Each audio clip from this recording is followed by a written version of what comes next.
अस्सलामुअलैकुम, my name is Umair, I am your physics instructor.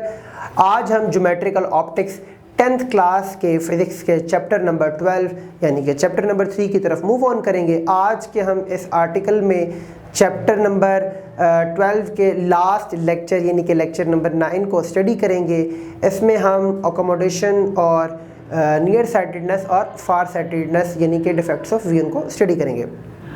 जो students हमारे चैनल पे न्यू हैं, हमारे चैनल को सब्सक्राइब करें, वीडियोस को लाइक करें और बेल आइकन पे क्लिक करें ताकि ज़्यादा से ज़्यादा न्यू वीडियोस का नोटिफिकेशन आपको हासिल हो सके और आप ज़्यादा से ज़्यादा इसका फ़ायदा उठाएं। तो चलिए जी, लेक्चर को स्टार्ट करते हैं। अकोमोडेशन की तरफ जाते हैं। अकोमोडेशन की तरफ जाने से पहले आपको जो है कुछ बातें बतानी है। आपसे कुछ क्वेश्चन करते हैं कि आपने अक्सर देखा होगा कि कैमरामैन जब किसी की वीडियो बना रहा होता है, कुछ रिकॉर्ड कर रहा होता है, अगर वो सामने खड़ा हुआ शख्स आगे और पीछे मूव करे, कभी कैमरा की तरफ मूव करे और कभी कैमरा से दूर जाए, तो क्या होता है आप सब जानते हैं। जब वो शख्स कैमरा की तरफ मूव करता है तो कैमरा क्या करता है, उसी शख्स को जो फोकस करता है बाकी तमाम चीज़ों को जो है वो क्या कर देता है, ब्लर करता है। और अगर वो शख्स दूर जाता है, इसी तरह जो है फिर कैमरा कुछ टाइम लेता है, वो उस शख्स को कुछ ब्लर करता है। फिर जब उसको पता चल जाता है कि किसको फोकस करना है, कौन सा मूविंग ऑब्जेक्ट है, मेरा क्या टारगेट था, मैंने किसको फोकस करना है, वो उसको फोकस कर लेता है और बाकी सारी चीज़ों को ब्लर कर देता है, बाकी सारी चीज़ों को इग्नोर करता है। ये कैमरा कैसे करता है, उसके अंदर जो लेंस लगा है वो थोड़ा सा आगे और पीछे मूव होकर जिस चीज़ को फोकस करना है उस चीज़ को फोकस करता है। तो ये कैमरे के लेंस ने क्या किया, अकोमोडेट किया इमेज को उसने कैसे प्रोड्यूस करना था, शार्प इमेज को कैसे उसने प्रोड्यूस करना था। बैक स्क्रीन पे उसने अपने आप को एडजस्ट किया, अपने आप को अकोमोडेट किया आगे और पीछे मूव करके। ये लेंस अकोमोडेट कर रहा है इमेज को प्रोड्यूस करने के लिए, शार्प इमेज को प्रोड्यूस करने के लिए।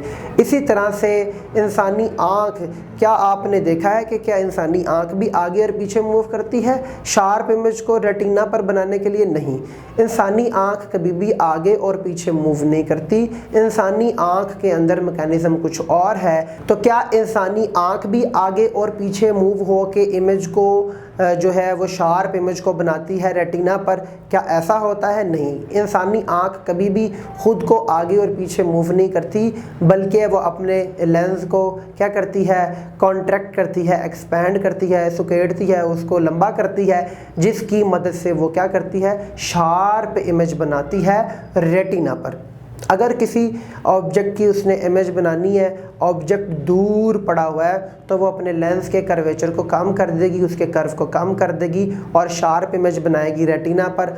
और अगर उसने किसी ऑब्जेक्ट के करीब वाले ऑब्जेक्ट की इमेज बनानी है तो वो अपने जो है लेंस को वो उसके कर्वेचर को बढ़ा देगी, जिससे उसकी इमेज जो है वो रेटिना पर प्रॉपर बन पाएगी। तो एक इंसानी आँख जो है किसी भी करीब पड़े हुए ऑब्जेक्ट की जो शार्प इमेज बनाती है रेटिना पर, वो ऑब्जेक्ट ज़्यादा से ज़्यादा कितना करीब पड़ा हो तो शार्प इमेज बनती है, वो ऑब्जेक्ट है 25 सेंटीमीटर अगर करीब पड़ा हो आँख के, तब उसकी शार्प इमेज जो है रेटिना पर बन सकती है। अगर वो इससे ज़्यादा करीब आ जाए तो फिर उसकी शार्प इमेज नहीं बन पाएगी, वो जो ऑब्जेक्ट है वो ब्लर हो जाएगा। सिर्फ वो 25 सेंटीमीटर ज़्यादा से ज़्यादा इंसानी आँख के करीब पड़ा हो तब इंसानी आँख जो है उसकी शार्प इमेज बना सकती है, अदरवाइज़ नहीं बना सकती।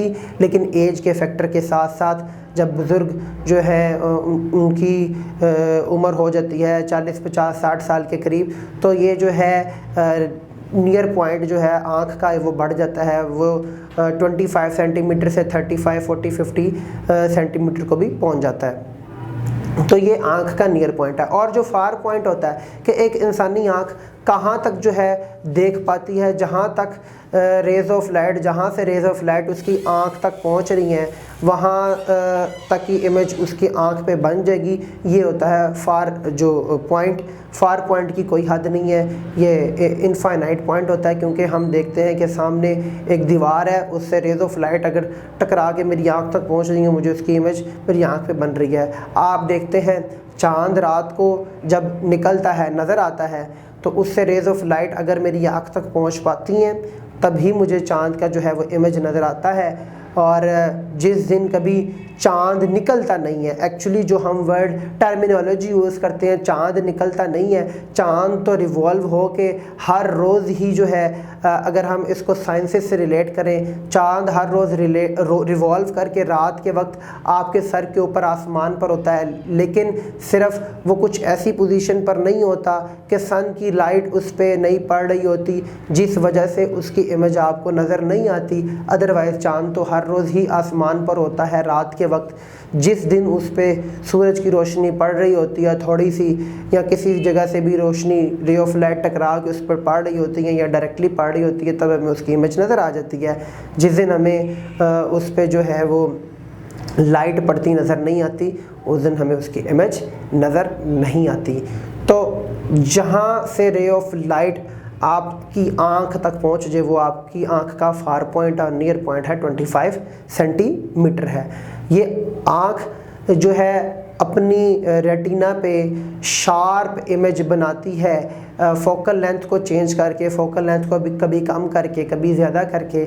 इसका नाम है अकोमोडेशन, इस प्रोसेस का नाम है अकोमोडेशन। इससे अगला जो आर्टिकल है आज के इस लेक्चर का वो है डिफेक्ट्स ऑफ विजन। नज़र का ख़राब होना, इंसान की आँख जो है कब जो है इमेज को प्रॉपर नहीं बना पाती, उसके बारे में अब स्टडी करते हैं। सबसे पहले है नियर साइटेडनेस।